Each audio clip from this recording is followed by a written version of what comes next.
não sentia nada. De repente, uma dor na barriga, pronto. Foi detectado um tumor. Desesperada, liguei a rádio lá, não sei como, nem porquê, a rádio estava lá na Boa Nova e estava falando. O meu problema estava ali. Não pode de forma nenhuma a rádio, essa TV, Mundo Maior, terminar. De jeito nenhum. Temos Deus como pai e a doutrina como mãe.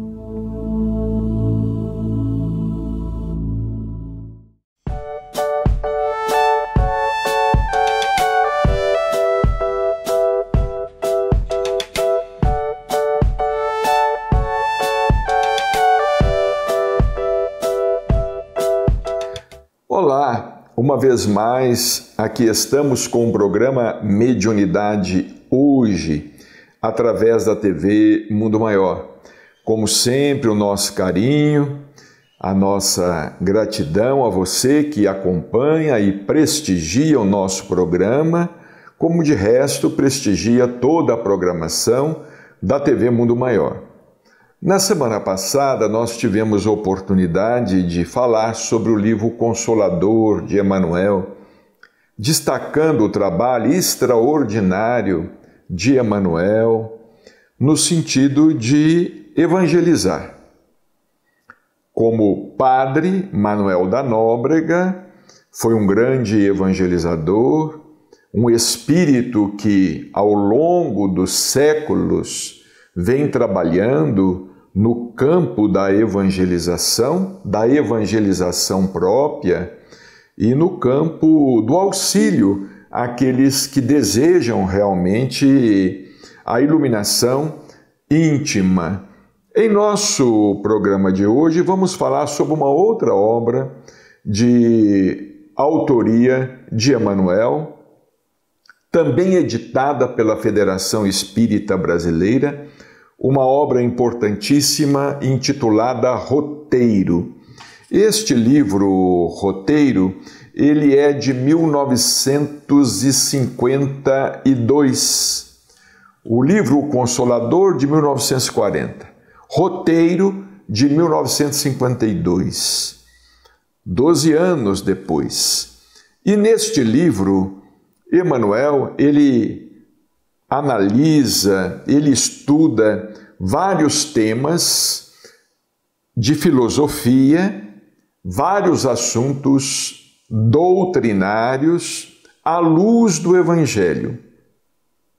Claro, porque todo assunto deve nos interessar à luz do Evangelho do Cristo, à luz do amar a Deus sobre todas as coisas e ao próximo como a nós mesmos. Essa é a finalidade. É a finalidade última da vida, segundo as mais avançadas concepções filosóficas e religiosas. É a última, vamos dizer, o último ponto a sermos alcançado, a realidade última, não é? É nos iluminarmos. E Emmanuel, aqui neste capítulo 23 do livro Roteiro, na extensão do serviço, ele faz abordagens muito importantes. Ele diz assim, ele começa fazendo algumas perguntas. Que seria do Espiritismo se não guardasse finalidades de aperfeiçoamento da própria terra, onde se expressa por movimento libertador das consciências? O que seria do Espiritismo se a finalidade não fosse esta, né? Do aperfeiçoamento da própria terra, onde se expressa por movimento libertador das consciências. Seria louvável subtrair o homem do campo à função laboriosa da sementeira, distraindo-o com narrativas brilhantes e induzindo a inércia? Por exemplo, para que a ciência evolui? Não é para melhorar as nossas condições de vida? Qual a finalidade da evolução da ciência? Não é facilitar a vida do homem, trazer a ele mais saúde, trazer a ele mais paz, mais possibilidade de crescer cada vez mais, de evoluir cada vez mais, de se desenvolver cada vez mais intelectualmente, como também moralmente. Não é? Qual que é a finalidade da vida, de tudo? Esse esforço que nós percebemos, não é? E contra o qual muitas inteligências se opõem, porque nós sabemos que ainda há muita oposição ao bem na Terra. Há oposição à luz, oposição ao progresso, oposição à liberdade. Infelizmente, ainda nós estamos aí sujeitos, subjugados por muitos interesses, que não são os interesses mais elevados, os interesses superiores. Por exemplo, Jesus Cristo. Jesus Cristo, por que ele foi crucificado? Porque ele contrariava interesses. Não é? Ele contrariava os interesses dos ortodoxos, dos judeus ortodoxos. Ele contrariava os interesses dos doutores da lei. Ele contrariava os interesses dos que pretendiam apenas o poder. Não é? Ele contrariava, ele aborrecia. Ele aborrecia na condição de revolucionário, o maior revolucionário que a Terra já conheceu. Ele incomodava, e porque ele incomodava, ele foi condenado. Emmanuel diz aqui, olha, seria aconselhável a imposição do êxtase ao esforço ativo, congelando-se preciosas oportunidades de realização para o bem? Ou seja, no Espiritismo, por exemplo, nós vamos ficar só lidando com mediunidade. Vamos ficar só lidando com psicografia, cartas dos espíritos. Vamos ficar lidando só no campo da cura. Qual que é a finalidade do fenômeno? A finalidade do fenômeno é comprovar a imortalidade. Não é? É comprovar a sobrevivência. E comprovar a imortalidade para quê? Para que nós entendamos que o espírito evolui, ele se submete à lei do progresso, não é? Ele reencarna, ele está num trabalho de autossuperação. Nós todos estamos envolvidos no trabalho de autossuperação. Para que eu vou num centro? Para ouvir um espírito falar o quê? Por que eu quero uma mensagem, por exemplo, do meu pai, uma mensagem da minha mãe, uma mensagem do meu filho, uma mensagem da minha filha, uma mensagem de um familiar desencarnado, a mensagem de um amigo desencarnado? O que eu vou fazer com essa mensagem? O que eu pretendo com essa mensagem? O que essa mensagem significa para mim? Ela deve significar que a vida continua. E significando que a vida continua, demonstra que o trabalho também continua. Porque a vida continua em todos os setores, é o que os espíritos nos dizem. Disseram Allan Kardec e têm dito através de diversas obras, principalmente através dessas obras extraordinárias da Lavra Mediúnica de Chico Xavier. Porque, sem dúvida alguma, Chico Xavier veio à Terra para cumprir uma missão ainda pouco compreendida. Não é? Pouco compreendida.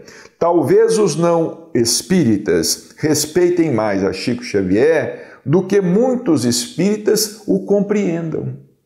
Compreendam a tarefa que ele veio desenvolver na Terra.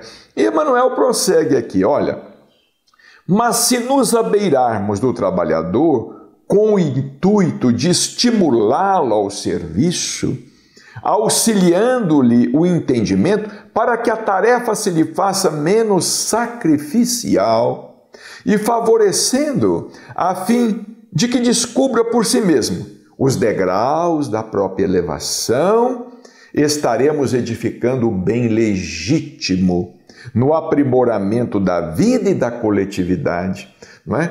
Quando, por exemplo, nós conseguimos entender, como diz aqui Emmanuel, descobrir por nós mesmos os degraus da própria elevação.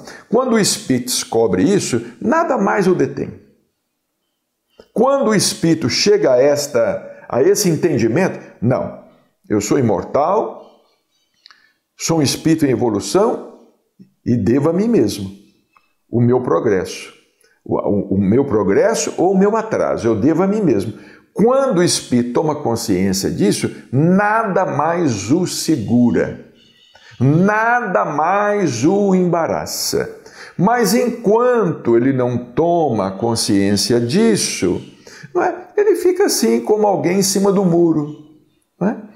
Ele acha a doutrina uma coisa muito bonita, acha a filosofia uma coisa espírita muito bonita, não é? Às vezes chega até a participar de algumas reuniões, vai ao centro, toma passe, bebe água magnetizada, se interessa lá por uma campanha ou outra, mas fica nisso, porque dentro dele não nasce esse propósito. Agora, quando dentro dele nasce esse propósito, ele começa a ser incomodado pela sua própria consciência, né? Por exemplo, o Chico, por exemplo, o Chico dizia assim: olha, eu acho que às vezes eu estou perdendo muito tempo, que eu devo trabalhar mais, eu não posso perder tempo. Como uma vez ele nos disse, eu não posso perder essa encarnação, eu tenho que trabalhar, eu não posso perder tempo com isso, perder tempo com aquilo. E na verdade, sobre a Terra, na reencarnação, nós às vezes perdemos muito tempo, né? Perdemos um tempo, não fazemos nada, muitas vezes não nos ocupamos com coisas úteis, né? O Chico, por exemplo, ele não se permitia perder tempo. Quando ele não estava psicografando, ele estava escrevendo uma carta, respondendo uma carta, orientando alguém, visitando um doente. Ele estava fazendo alguma coisa.